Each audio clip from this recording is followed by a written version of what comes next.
You are welcome to yet another grand episode of HN What's Your Say? The #1 listening show where we discuss real issues with real people like you. We are still featuring R. Kelly. Real name Robert Sylvester Kelly. Also known as the R&B King. One of the main arguments by those who believe R. Kelly was prejudiced is that the prosecution was allowed to present way too many witnesses, clogging up the courtroom as a way of making the jurors believe R. Kelly was already guilty even before trial commenced. And worse still, the 45 witnesses were presenting cumulative testimony that was repetitive and not related to the charges that appeared on R. Kelly's indictment. To prove that what we are saying is true, even a simple AI search in ChatGPT will reveal that among the 45, only 11 presented relevant detailed accounts of alleged abuse and exploitation claimed against the R&B King. So if only 11 appeared relevant according to the search, what were the other 34 brought to do? Besides, a non-biased human analysis will reveal much less than the 11 could have had a case to present, and these cases were completely unrelated to the charges that appeared on the charge sheet.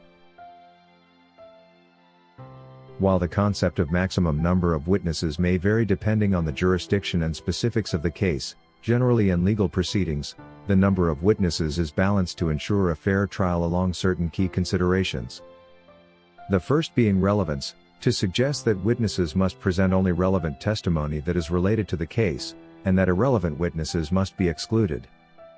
During the New York case against R. Kelly though, we saw witnesses present testimonies that were inconsistent with the claims on the indictment, and others simply coming to the courtroom to graphically narrate the kind of sexual escapades they engaged in with the R&B King as a way of blaming any kinky engagement on him, yet most of these things are not necessarily illegal acts.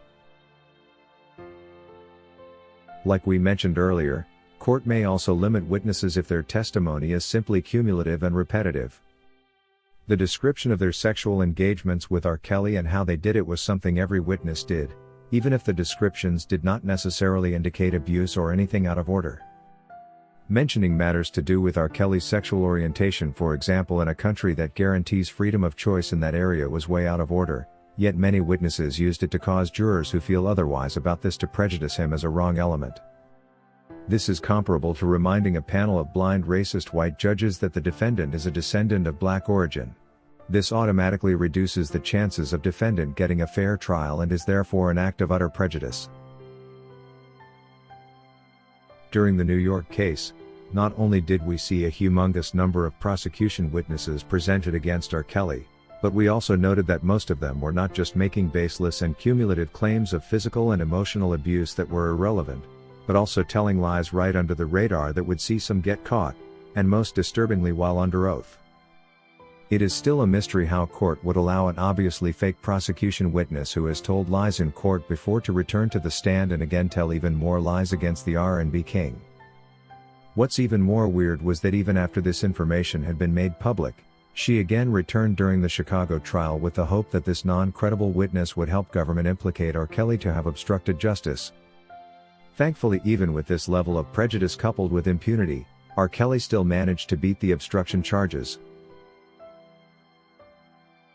Another important observation of prejudice was in the majority of these witnesses having completely no valid case against R. Kelly. We saw accusers such as Kitty Jones, who met R. Kelly when she was approaching her midlife crisis age of 35, also take to the stand to cause him shame in ways that simply didn't add up. While scrolling through the list of government witnesses, some like Addie for a pseudonym, and Lynette Martinez among many others are described as just another witness who gave detailed descriptions of her experiences with R. Kelly, and describing no crime at all that may be punishable by law or even worthy speaking of in a courtroom.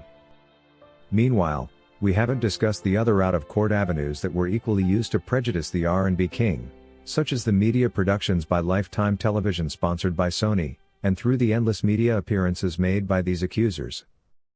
The media was not even bothering to screen between possible victims and masqueraders who were only out there to prejudice the R&B King.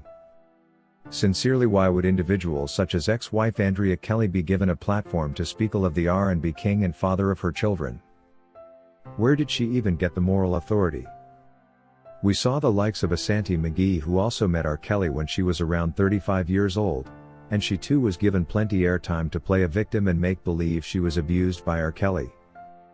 These appeared in the surviving R. Kelly documentary and were positioned as real victims to capture the attention of the jurors, most of whom admitted they were followers and fans of the show. Without having to name all of these fake victims and agents of prejudice, what's annoying and at the same time shocking is just how much the government together with the Justice Department did to ensure that this rather prejudicial and justice-defeating TV series premiered and succeeded.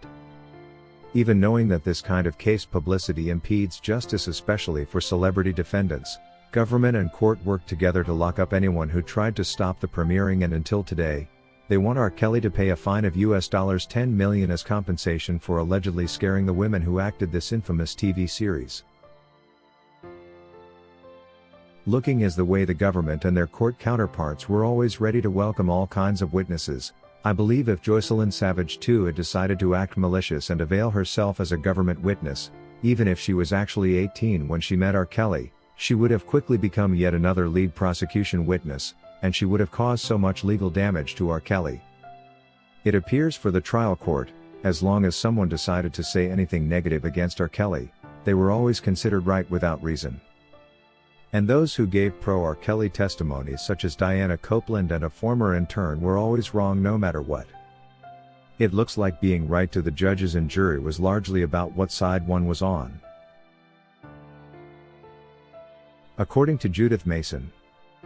In fact, I am also compelled to believe that if Joycelyn Savage, who currently maintains no accusation against R. Kelly and admits was 18 when the two met, had decided to play the evil card, she too would have been welcomed with open arms by the trial court, and she would have become yet another thorn in R. Kelly's foot.